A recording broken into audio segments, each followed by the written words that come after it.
Hey, let me know if my sound good.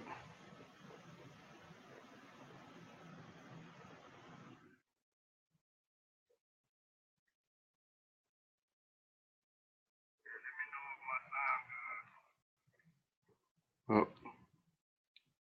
I heard myself on my phone, but I want to make sure that I can be heard. So Mo, if you on here, let me know if everything cool. You know I can't see the comments right now. Okay, so we're gonna try to do this again. My apologies about the sound. Facebook be having its moments. I didn't do nothing different, but basically start over the stream. So um, it's Alan's fault, y'all. I'm blaming Alan, cause when he jumped on the stream, things got tricky. He trying to run some of that 5% of magic on me. His old pseudo new age religion he running with. But again, as I was saying earlier when I was trying to plug Sabre University, for anybody looking to further their studies, this website is where you want to go. You want to learn, you know, Ronnie Kemet, the Egyptian spoken. Uh, go here. SabreUniversity.com is headed up by Sabre Wujawu, who is my teacher, and he gets busy. And there's other classes that'll be available. And you want some real scholarship, not none of that secondhand stuff. The teachings are right here. So go join. But as long as my mic clear, we're going to presentation.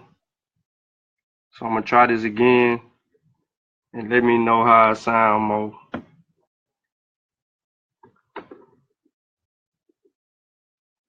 Kofi said he may go live from YouTube tonight. Y'all know what that means. So let's get in.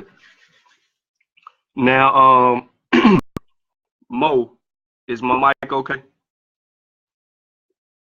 ETM Hotel, Lisa.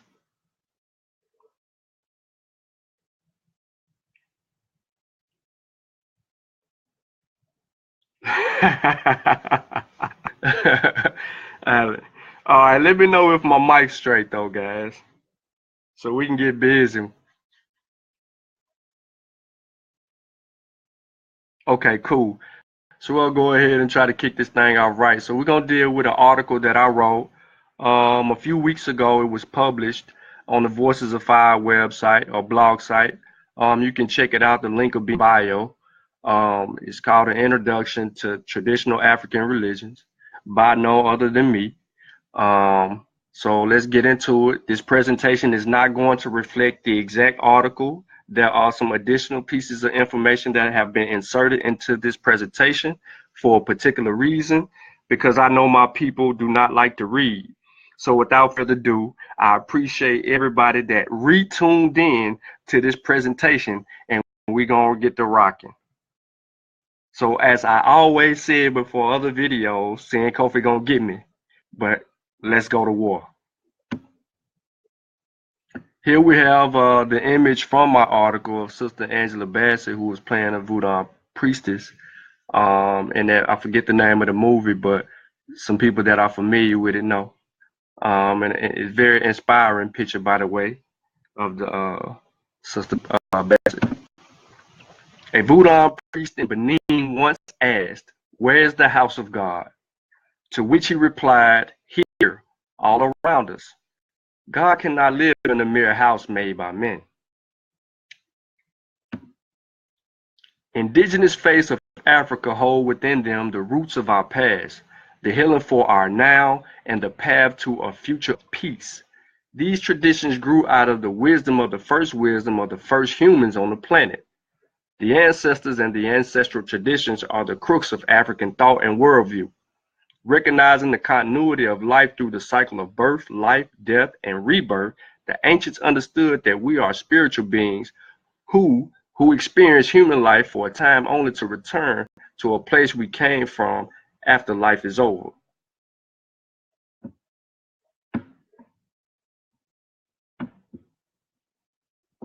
Most importantly, we have to start asking this question, if we haven't already. What was before Christianity and Islam?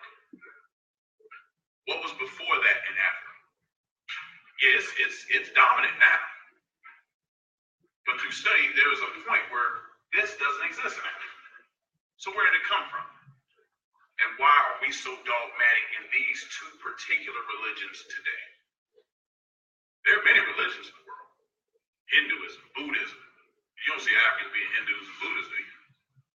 We're only the two religions that came attached to one thing. Slavery. Why is that? Is that a coincidence? It can't be. Especially when this is still going on to this day.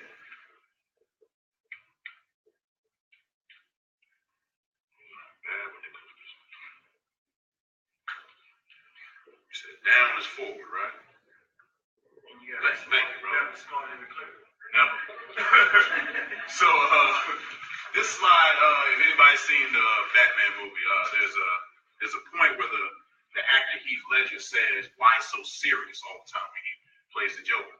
So I kind of switched it around a little bit and said, "Why so spiritual?" Because African people, we have a deep, when we latch on to something dogmatic and religious, man, we in it. You know, by watching your aunties, your uncles, your parents, when they into something, they into it. We put our money, our time, everything into it. The problem is, when you try to do this with African spirituality, it becomes problematic. Why? Because you can't be so spiritual by yourself. In African spirituality, it is not me, but we. We are a product of a cultural paradigm. We worship our ancestors together. We pour libation for our ancestors. We put on ritualistic ceremonies and masquerades and rituals all over the continent as a nation. That's why every nation you find in Africa, they had a spiritual system. Whether you go to Ghana, whether you go to South Africa, whether you go to North Africa, wherever you go, you're going to find a type of spiritual system that they use. This is what our people do. Like you hear Jay-Z say, "This is what I do, this is what we do." African spirituality is our birthright. So there are people out here that will tell you, you don't need anyone to be spiritual. And I ask you, whose paradigm are they thinking in? Is that an African paradigm? Or is that our oppressor's paradigm? Because we are always together. You naturally do it. If you're on a bus and there's 5 white people on this side, there's 5 Mexican people on this side, there's 1 African right there, you're going to go sit by him. You just naturally do this all the time. We are always together. And this is no different. We have to be together in this because it does not work if we are not all together. It's not going to work as a nation. It's not going to work as a culture. If you're trying to buy an abandoned town, it's not going to work if we're not together. If you try to start a business, it's not going to work together. It's not going to work unless we have this in this room. Togetherness. Like-minded Africans thinking the same, working to get things accomplished. Nothing works without people. No different in African spirituality. There's an intense rigor that's a part of African spiritual practices. If you talk to any person that's in a priesthood, they will tell you of all the things they had to learn, all the things they had to do, all the things they have to know, all the things that they have to practice. This rigor is what makes African spirituality special. It's the same rigor that ended up in Afrocentricity in the colleges. The same dedication to study. The same checking things over and over and over. You have to be a student of life. And that's what the rigor of African spirituality comes from, being a student of life, being a student of nature. If you don't observe nature in its natural habitat, how are you going to know how to plant these beautiful things Empress Segment has planted? Being a student of nature. She says she tested dirt. How do you know what the dirt's supposed to look like if you haven't observed it? I'd be out there lost. But our African ancestors were observing nature and animals and insects in their natural habitat. And they used those examples to create mega structures, to create spirituality from the ground up. I'm going to tell you something. There is no pyramids without observing nature. There is no Ma'at without observing nature. When you talk about these animals that they're attached to, they observe these animals and what they did. And then they go, okay, this animal does this. Let's associate that as an archetype, as an inspiration in our life. We are inspired by nature. If you're not in tune with nature, you are not spiritual. And if you're doing that by yourself, you are not practicing true spirituality. It takes a commitment to be an African spiritual person, to involve your children, to get them involved, to involve your whole family, even if they don't really understand the ins and outs of it. Because I'm going to tell you, we do African spiritual things, if we don't even realize the African spiritual practices. How many people know people, man, my boy died, man, before I was 40. Right. It's pouring libations. For the homies that ain't here. For the ancestors, the newly made ancestors that ain't here.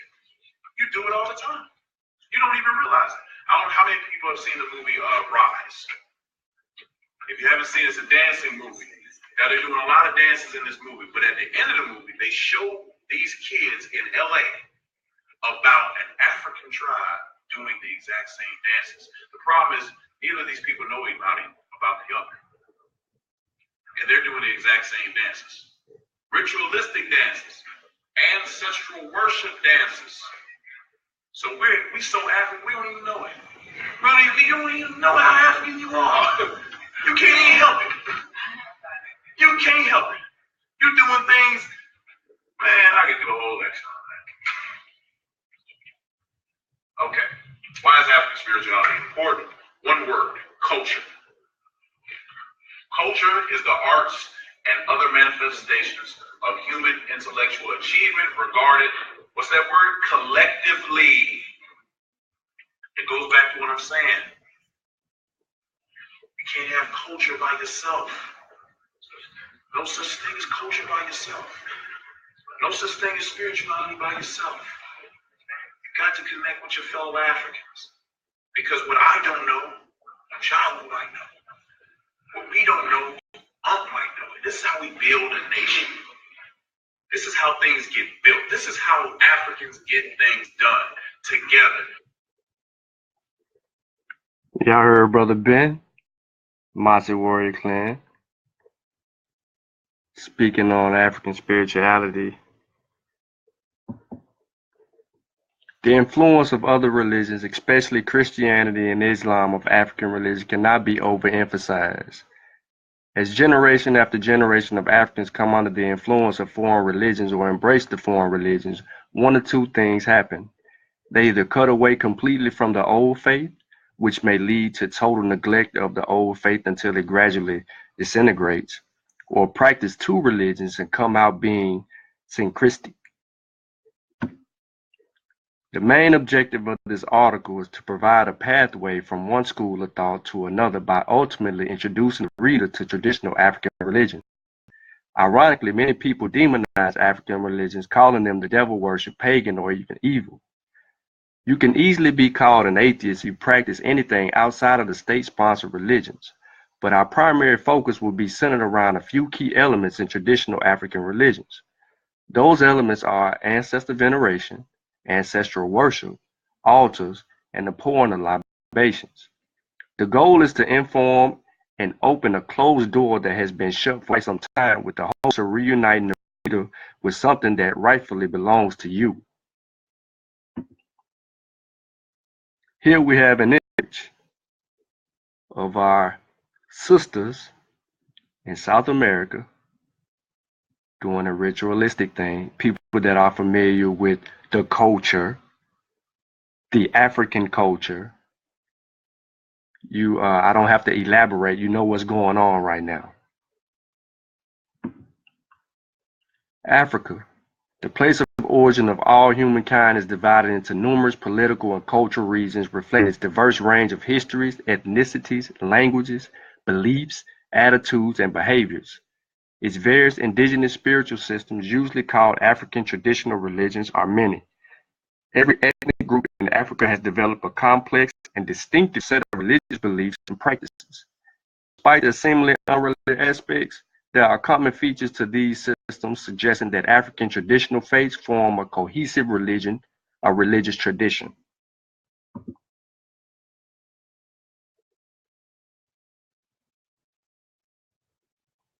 Many scholars have drawn parallels between cultural practices from one side of the continent to the other. A lot of this can be due to different migration patterns over the years. Since there are no sacred books on which to base the study of African traditional religion except for on its proverbs, folklores, oral traditions, ethics, and morals of African societies, we shall in this study critically analyze some major concepts of African traditional religion in order to establish how African reasoning about the world around them, especially in reference to their religion. It is very important to know that in traditional African religions, science is not separated from spirituality.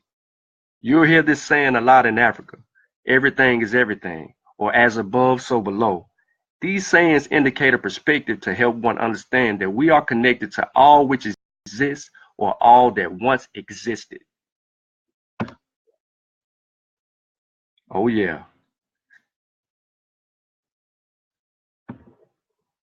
Africans long ago set out to understand the natural world by any means necessary, and with the understanding grew spiritual systems heavily influencing the cultural perspective. And in the understanding was the fundamental fact that ancestors are a crucial part of traditional African religions. The fact that Africans are not notoriously religious is no longer an issue for debate among scholars today. This is because various people of Africa own the religious system and set of beliefs or practices which bind them together to their ultimate. Ancestors appear more important on a daily basis than supreme deity. It is the ancestors who must be feared, who must be appeased, who and to whom appeals must be directed. They are the ones who must be invoked and reverenced because the agents of transformation. In effect, the ancestors know the people. They have lived among them and have taken keen insight into the nature of ordinary lives. In each traditional African religion, you'll see this present and relevant no matter which system it is. Ancestors are venerated, some even deified, and becoming an ancestor had very little to do with age. Ancestors are those who once lived in human society and having fulfilled certain conditions, are now in the realm of the spirits. One becomes an ancestor by living and dying in a particular way. In African religion, to become an ancestor, one must have lived an exemplary life, shown devotion to one's own ancestors, respect the elders, and had children. Among various ethnic groups, to become an ancestor, one must have died a good death. That is, one's death must not have been by suicide, accident, or other forms of violence, possible exception of heroic deaths on the battlefield. In the Ranu Pertimeru, the book of the coming forth by day, we can prove that this book is a manual on how to become an ancestor. The Igbo of Nigeria believe that the ancestors profoundly influence all actions in society. All over Africa, this interconnectedness is evident when it comes to defining the importance of the ancestors. Traditional African believers accept that ancestors are ever living. They never die. This is not worship in the sense of Christian or Muslims believe in their gods. It is rather that Africans accept supreme deities. Ancestors have additional powers. To obtain their blessings, people must avoid their anger and win their favor. Because humans are in the midst of primal struggle between good and evil, they need all the assistance they can get. Who better to provide people with earthly assistance in this struggle than their own ancestors, who have a stake in their survival and abundant living? Ancestors know their kin, and they know what is necessary to protect them. This is why we follow our ancestors. The veneration of the ancestors is a fundamental part of African religion. There is a clear reason for such veneration. The ancestors are respected and venerated because they are elders and have walked a path that living people will walk. They are predecessors to all those who are living and are in a spiritual state of existence that gives them power to assist those who are living. People have believed for a long time that the ritualized proposition of innovation of the ancestors could influence the fate of the living. This is a belief and a practice that has been brought to a complex, elaborate level by thousands of years of African thinking. There are several ways to venerate our ancestors, and it is very important to honor those that once honored you. In many African traditions, they believe the ancestors are working just as much or even more in the afterlife as they did in the physical world. You'll see altars set up specifically dedicated to honoring ancestors, or maybe even a mural where one would go to remember, honor, and appreciate the ancestor or the ancestors. My father died April 5th, was buried April 5th, 1909. My sister went to his grave. She posted a picture up on Facebook, and her comment caught me by surprise. She was my father's only girl. He has 3 boys. She is the oldest. She is strong like my father. She is battle tested. And basically, going to see him was her way of venerating, in a sense, honoring, in a sense, remembering, in a sense, our father. Now, we all go in our own little moments and spend time, with our loved ones or what have come about, but we all do it naturally because it's who we are as Africans. We remember those who have paved the way for our existence. We have gotten away from venerating and remembering those who existed before we did. Now, we may grieve, we may remember in grievance, but that should take us someplace.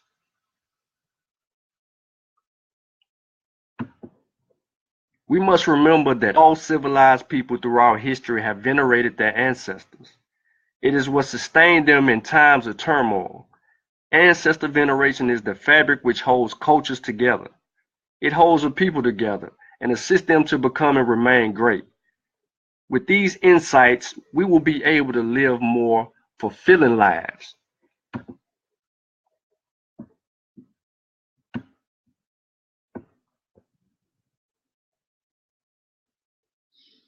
Hey, Carl, this is Awolaye Odutola. I'm here today to teach the people that wants to know how to honor, venerate, and talk to their ancestors. Offer you a few tips on beginning to honor your ancestors. Your ancestors are your bloodline. Your ancestors are either your mother's side of the family or your father's side of the family. They are deceased family members that has passed on to the other side. Your ancestors are to be venerated and honored because it is an African heritage. It has always been practiced in Africa. It has always been practiced in China, Japan, South America, and all over the world.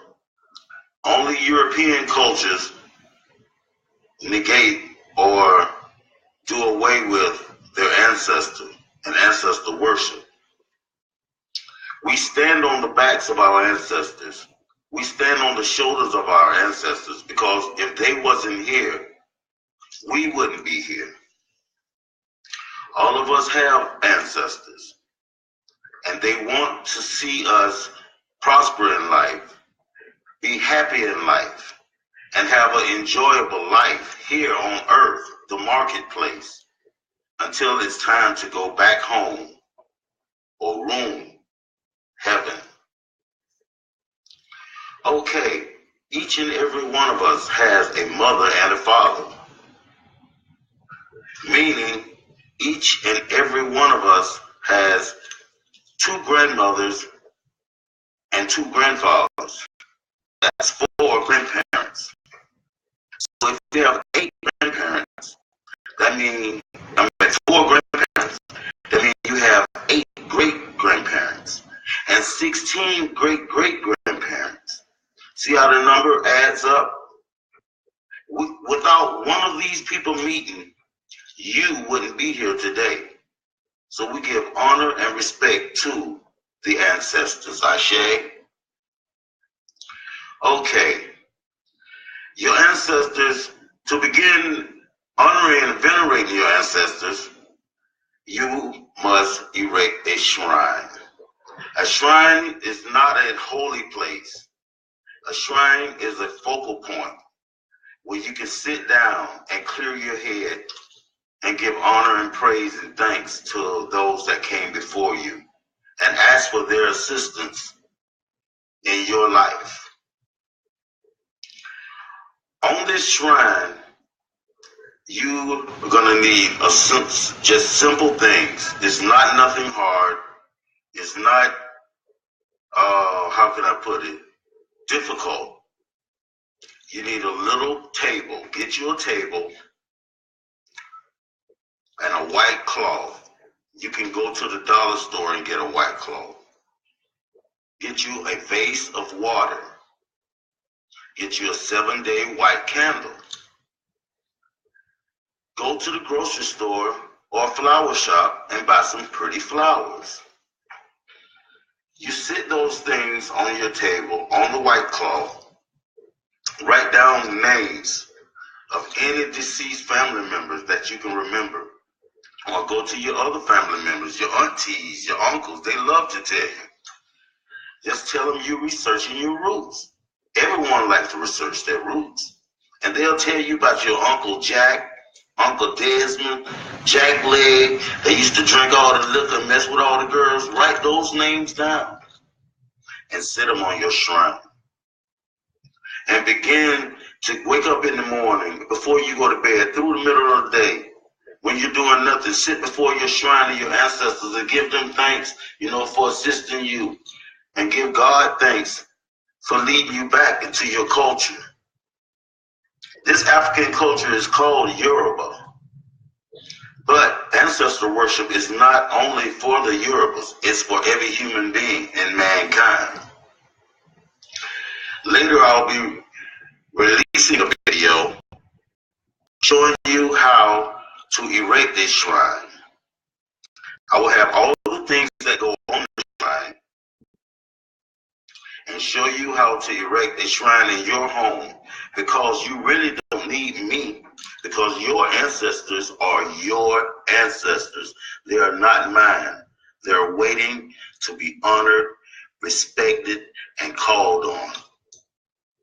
This don't make you love God any less because you call on your ancestors. Some people may tell you that. No, God put us here on the shoulders of our ancestors. The ancestors sit on the left hand of God. Your ancestors make sure that your messages get to God. So may God bless you. May the ancestors bless you. And have a nice day. Odabo.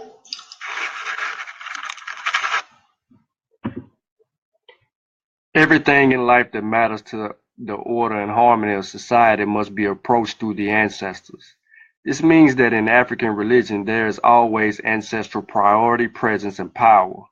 The ancestral spirits are the most intimate divinities and must be consulted on important occasions. This is the reason that Africans regard the ancestors as the keepers of morality. Ancestors are venerated, they are not worshipped. Libations and the offering of food to the ancestral spirit, rituals and rites performed to express the esteem and feeling of hospitality that people hold for their ancestors. These acts reflect the firm belief that Africans have in the existence of an unbroken relationship that exists between the living and the dead. The pouring of libations not only is sacred but very important in traditional African religions. The symbolism of honoring an ancestor holds true to its remembrance of that person and the effect they had on your life.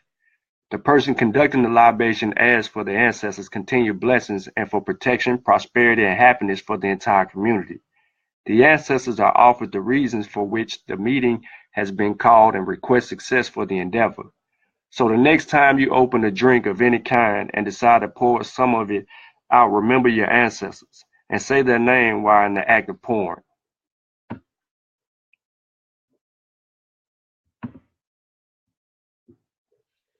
As it is within traditional Africa, we pour water to the earth in honor of our ancestors. We pour water for the essence of life. We pour water for purity. We pour water to clear the way and to make the way for what is to come. We are here to celebrate the Orisha tradition. We are here to celebrate the Ifa tradition. We are here to mark the coming of age of an initiate, one who has journeyed long and hard for several years and has gone through the prerequisite trials to make it to this stage. So we are grateful. We are grateful that she has come. We are grateful that you have come. We go to the ancestors now. Ichibaegu, Koni Tutu, Ile Tutu, Ona Tutu, Tutu Eshu, Tutu Oromila, Tutu Obatala, Ushala,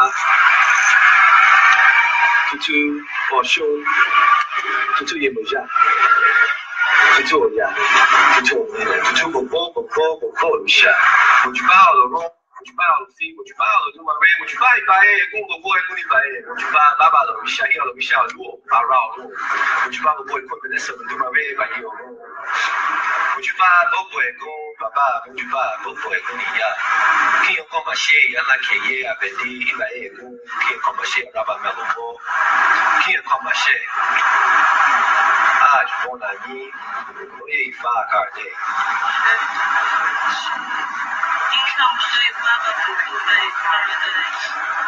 Can't put my shit look like Baba, can't put my shit look like me. Você a rua, você o foco, você que tipo, você ainda você vai, você é seco, você é eu, você é o maie. Você a rua. Aí com a baba, aí com o yawa.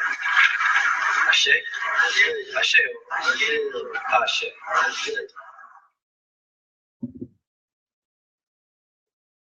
When we speak of African traditional religion, we mean the indigenous religion of the Africans. It is the religion that has been handed down from generation to generation by the forebears of the present generation of Africans. It is not a fossil religion, a thing of the past, but a religion that Africans today have made theirs by living it and practicing it. This is a religion that has no written literature, yet it is written everywhere for those who care to see and read. It is largely written in the people's myths and folk tales, in their songs and dances, in their liturgies and shrines, and in their proverbs and pithy sayings. It is a religion whose historical founder is neither known nor worshipped.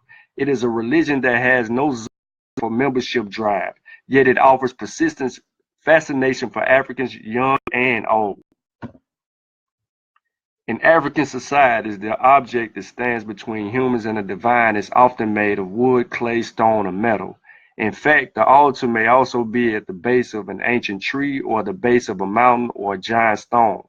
Of course, most altars are built by humans. That is, they are constructed with the idea of God in mind.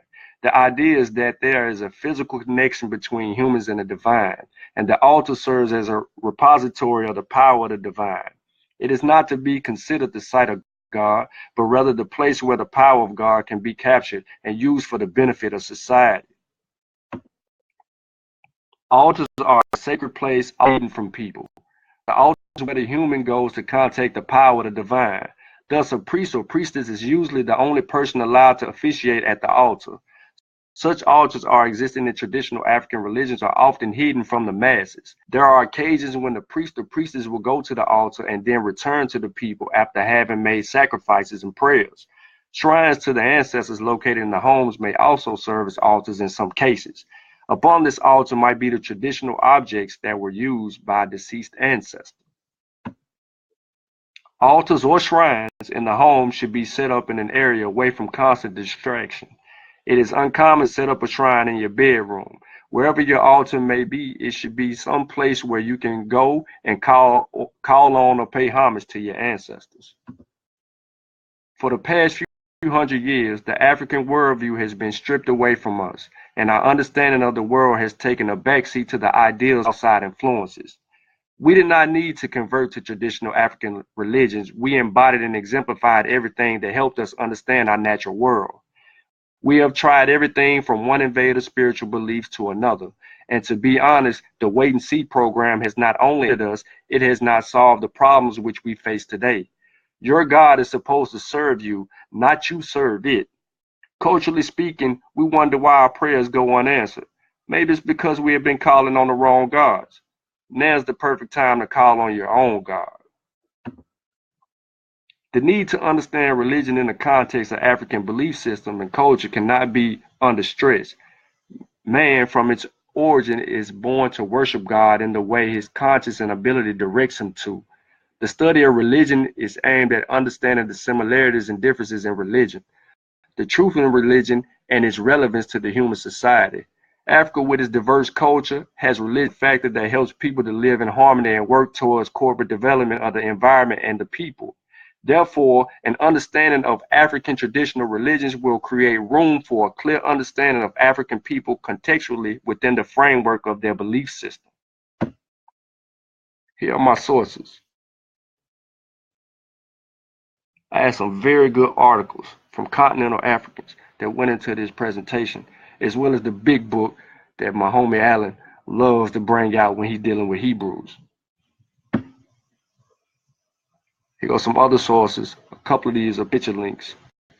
Oh yeah, I pulled out some from the Holy Odu too, Kofi. By the way, Brother Ben was selling this book, Ancestor Veneration. I pulled a few things out from that. It's from the chief in Oyatanja. If you see him posting that orange book, you need to get that. This will conclude my presentation. Thank you for your time. And we're going to end on this here.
Your roots are what make you part of a family, clan, tribe, nation, and race of people. This network or root system is part of the process for the survival or evolution of the species. To know your roots would allow and make the connection with Africa, the place of the birth as a people, as well as the birth of humanity. This is important. The recognition of Africa as our birthplace then gives us a land-based territory, a place of our own. People, among other things, are territorial beings. With the land base, we are no longer wanderers or nomads in search of the minimum requirement for human survival. All other races have a proclaimed and acknowledged land base. For us to accept Africa as ours provides the psychological admission for us to be recognized as members in a family of humans. This grounds or bonds us as a people. After the acceptance of our land base, we must become aware of what it provides for us. Africa provides historical, cultural, philosophical, psychological, sociological, political, economic, ethical, and spiritual systems to support us in our travels in and through time. The systems, roots, or networks spring from culture and civilization, which is born out of land base created by humanity as part of the divine creation or root system. That's a piece from Ancestral Veneration. I suggest you get that book. Now, on that note, I'm gone. Shimum Hotel. Go in peace. Ah, Alan, you asking the question you already know the answer to, but I know you want me to say it for the video.